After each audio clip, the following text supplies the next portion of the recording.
প্রিয় দর্শক, কক্সবাজার মহাসড়ক কালকে যে ভিডিওটা করছিলাম কক্সবাজার মহাসড়ক 6 লেনের যে তথা আরাকান সড়ক নিয়ে যে কথাটা বলছিলাম, হঠাৎ কালকে রাত্রে একটা ভিডিওতে দেখলাম সংসদে এটা নিয়ে কথা বলতেছে। এটা কথা বলার পরে আমার অনেক ভালো লাগছে যে হয়তো আমি একটা ভিডিও করছি, আরো অনেকেই করছে বিভিন্ন জনের প্রতিবাদে হয়তো এটা সংসদে বিল পাস হতে যাচ্ছে। আপনারা সবাই ভালো থাকুন, নিরাপদে রাস্তায় যাতায়াত করুন। সবার জন্য শুভকামনা রইল। আসসালামু আলাইকুম। প্রাপ্ত নোটিশের সিদ্ধান্ত সংসদকে অবহিত করব।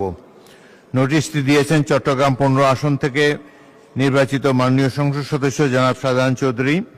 তার নোটিশে নিম্নোক্ত বিষয়ে মুলতবি প্রস্তাব দিয়েছেন। চট্টগ্রাম কক্সবাজার মহাসড়ক তথা আরাকান সড়ক ঐতিহাসিক শাহ সুজা সড়ক চট্টগ্রাম কক্সবাজার যাতায়াত পথ 6 লাইনে উন্নীত না হওয়ায় বারবার দুর্ঘটনার কারণে যানজট স্পটগুলো চিহ্নিত করে সড়কটি 6 লাইনে করার জন্য মহান সংসদে আলোচনা করার জন্য অনুরোধ